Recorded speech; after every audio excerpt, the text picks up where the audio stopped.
Chris and Shanann Watts lived in a 5-bedroom house on Saratoga Trail in Frederick, Colorado, a quiet suburban community about 30 miles north of Denver. They had 2 daughters. Bella was 4, Celeste was 3. Shanann was 15 weeks pregnant with a boy they planned to name Nico. The family appeared, by every visible measure, to be living the life that social media was designed to showcase. Shanann posted daily.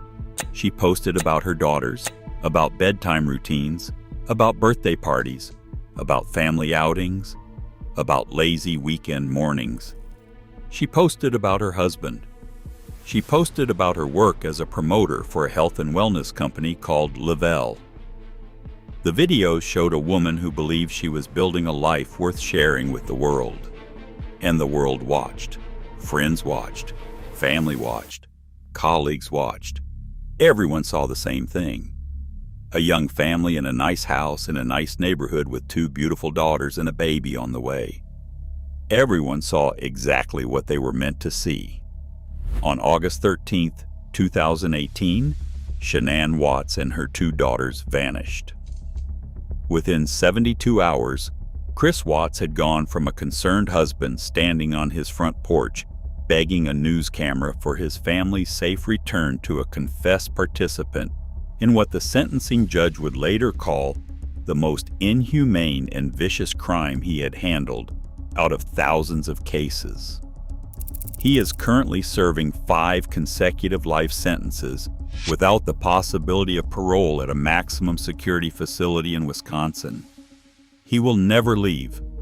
But the story of how the man next door became one of the most despised individuals in the American prison system, what happened inside that house in the hours before dawn, what he told investigators during 5 hours of recorded confession that contradicted everything he had previously said, and what his life looks like now, inside a facility that once housed the criminally insane, that is the story we are about to tell you. And I want to say something before we go further. This is, without question, the most difficult case I have researched for this channel. The facts are a matter of public record. They are drawn from court documents, police reports, and recorded interviews that have been released to the public. We will present them with the restraint and respect that the victims and their family deserve. Chris and Shanann met on Facebook in 2010. He sent her a friend request. They married in 2012 in Mecklenburg County, North Carolina. Bella was born in December 2013. Celeste in July 2015. They moved to Colorado, bought the house on Saratoga Trail, and filed for bankruptcy the same year Celeste was born. The financial pressure was real and constant. Shanann threw herself into her work with Lavelle, a multi-level marketing company, using social media as her primary tool for promotion and sales. She documented everything: the birthday parties, the pregnancy announcements, the date nights, the matching family outfits. She built a public image of a family that was thriving in every sense of the word. Chris was the quiet half of that image. He appeared in the videos as the supportive, present, hands-on father. He was described by nearly everyone who knew him as soft-spoken, agreeable, and eager to please. A man who went along with what his wife wanted. A man who, in the words of people who thought they understood him, would do anything to avoid confrontation. That description, which sounded like a compliment at the time, would take on a profoundly different meaning within a matter of months. Because the man who avoided confrontation at all costs eventually found a cost that was beyond anything anyone imagined. From the outside, the marriage looked like everything social media promised it could be. From the inside, something had been unraveling. By the summer of 2018, Watts had begun a relationship with a co-worker named Nickel Kessinger. He told her he was in the final stages of a divorce. She had never met his family. She did not know Shanann was pregnant. Kessinger later told investigators and reporters that when they first met outside of work in late June, he was not wearing a wedding ring, and she believed he was a single father going through a separation. She described him as attractive, soft-spoken, and a good listener. She said she had no idea what was happening beneath the surface. The relationship is not an explanation for what he did. Nothing explains what he did, but it is the contextual accelerant.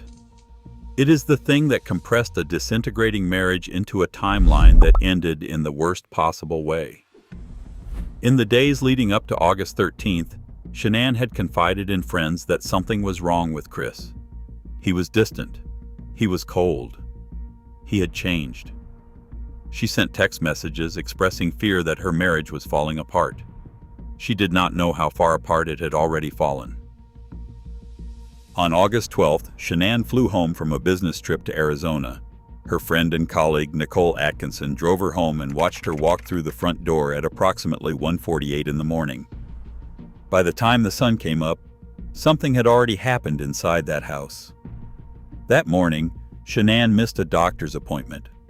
She was not responding to texts or phone calls. Atkinson, who knew this was completely out of character for a woman who was never offline, called the police. Officers arrived at the house on Saratoga Trail.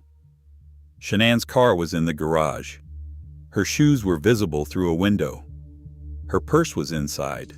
Her medication was inside.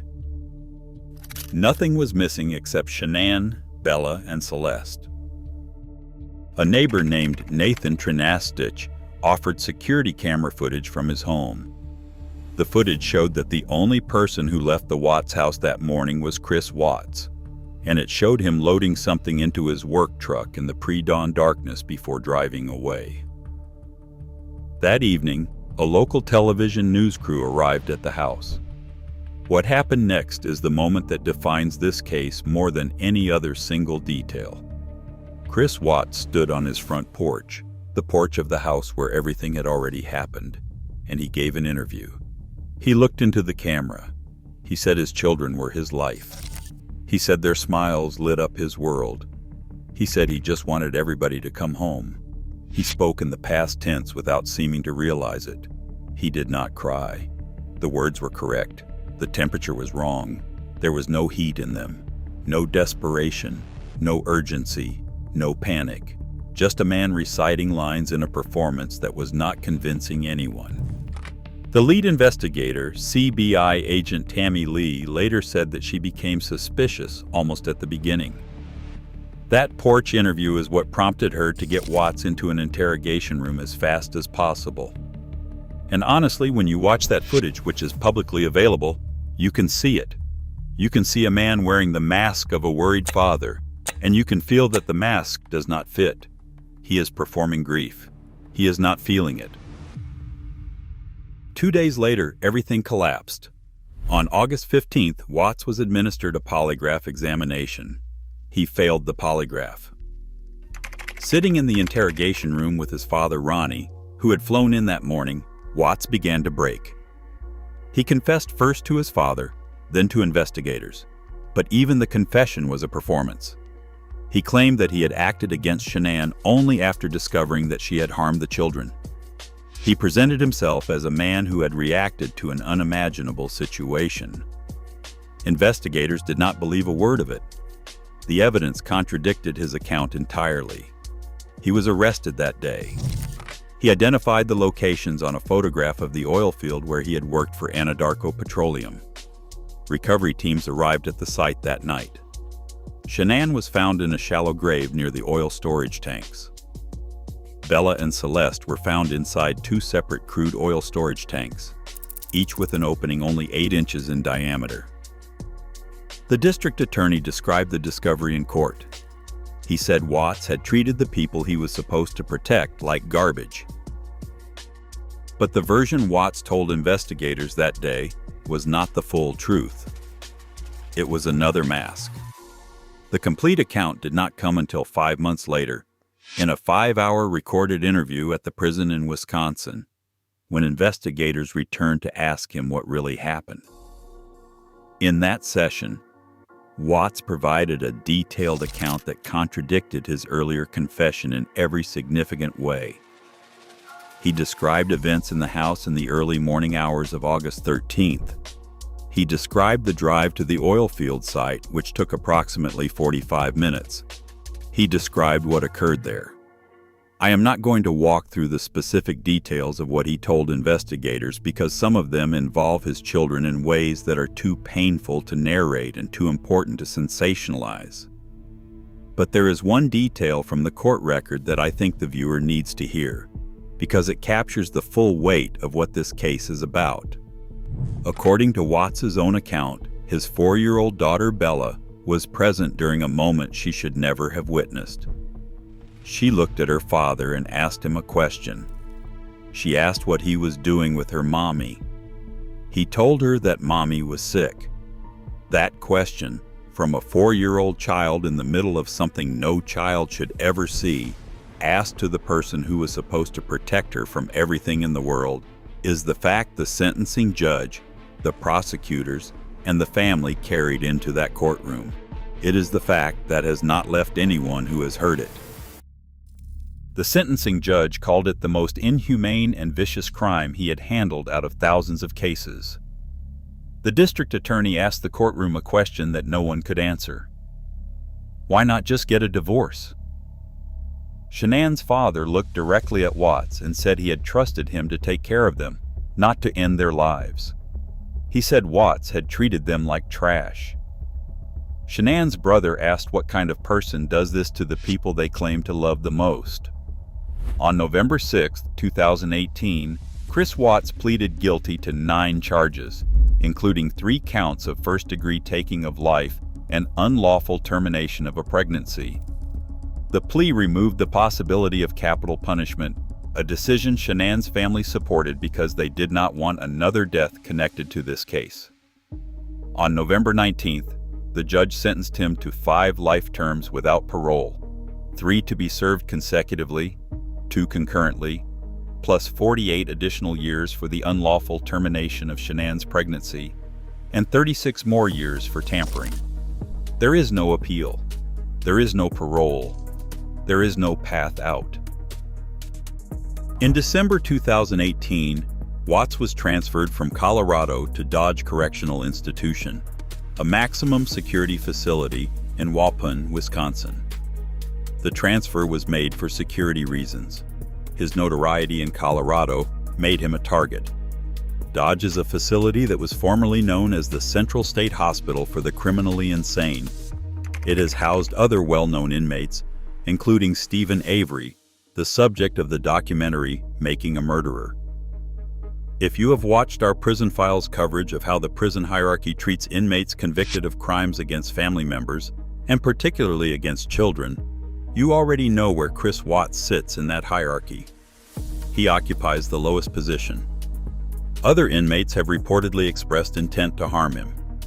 He largely keeps to himself. He works as a custodian.